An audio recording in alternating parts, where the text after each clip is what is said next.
அக்கா பாத்தீங்கன்னா தன்னோட தம்பிக்கும் தங்கச்சிக்கும் சாப்பாடு கொடுத்து ஸ்கூலுக்கும் காலேஜுக்கும் அனுப்பி விடுறாங்க. இப்படியே ஒரு நாள் இந்த பையன் அவங்க அக்கா கிட்ட வந்து சொல்றான், அக்கா நான் இனிமே ஸ்கூலுக்கு போக மாட்டேன்னு. அக்காவும் என்னடா ஆச்சு, ஏன் இப்படிலாம் சொல்றேன்னு கேக்குறாங்க. அப்ப தம்பி சொல்றான், 3 சப்ஜெக்ட்ல நான் ஃபெயில் ஆயிட்டேன், எனக்கு ஸ்கூலே பிடிக்கலக்கா அப்படின்னு. அக்காவும் ஸ்கூலுக்கு போகாம என்னடா பண்ண போறேன்னு கேக்குறாங்க.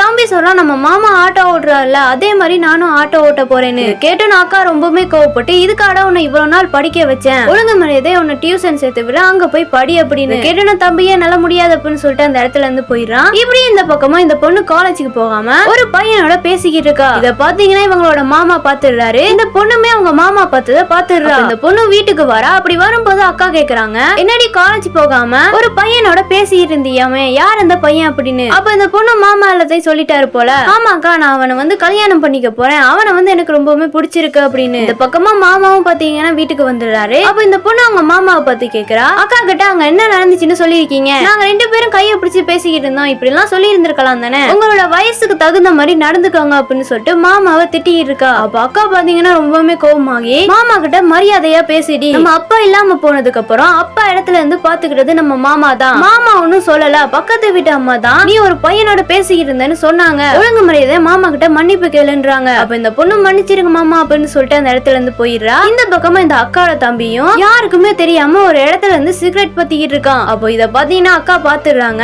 இப்படி அவங்க 3 பேர்த்தையுமே கூப்பிட்டு வச்சு, நம்ம அப்பா இறந்து போனது உங்க எல்லாத்துக்குமே தெரியும், அப்படி இருந்தும் நீ எதுக்காக சிகரெட் பத்துற. இந்த பக்கமா இவன் என்னன்னா ஸ்கூலுக்கு போக மாட்டேன்றான், இவன் காலேஜுக்கு போகாம யாரோ ஒருத்தனை கல்யாணம் பண்ண போறாளான்னு சுத்திக்கிட்டு இருக்கா. நீ என்னன்னா இந்த வயசுல சிகரெட் பத்திக்கிட்டு இருக்க, உனக்கு ஒரு நாள் ஒரு வருஷமா தெரியல, சரிப்பா உங்க இஷ்டப்படியே நீங்க செஞ்சுக்கோங்க, நீ ஸ்கூலுக்கு போகாத, நீ காலேஜுக்கு போகாத, அப்புறம் நீ உனக்கு பிடிச்ச மாதிரியே நீ சிகரெட் எல்லாம் பத்திக்கோ, ஆனா நான் இந்த வீட்டுல இருக்க மாட்டேன் அப்படின்னு சொல்லிட்டு வீட்டை விட்டு போறாங்க. அப்ப இவங்களும் அக்கா எங்கேயுமே நீ போகாத, உன்னை விட்டா எங்களுக்கு யாருக்கா இருக்கா, நீ சொன்ன மாதிரி நான் டியூஷன் எல்லாம் போயிட்டு நல்லா படிக்கிறேன்க்கா, எனக்கெல்லாம் கல்யாணம் எல்லாம் வேணாக்கா, நீ சொன்ன மாதிரியே நான் காலேஜ் போறேன், நானும் சிகரெட் பத்திரத்தை நிறுத்திட்டு வேலைக்கு போக ஆரம்பிக்கிறேன்க்கா, தயவு செஞ்சு எங்களை விட்டு போகாதக்கா அப்படின்னு சொல்லிட்டு கெஞ்சிக்கிட்டு இருக்காங்க. அப்ப அக்காவும் ஏன்டா இப்பெல்லாம் கெஞ்சிறீங்க, உங்களை விட்டா யாருதான் எனக்கு இருக்கா, நான் எங்கேயுமே போகல, உங்க கூட தான் இருக்கேன் அப்படின்றாங்க. இப்படி இந்த ஷார்ட் பிலிமும் பாத்தீங்கன்னா முடியுது.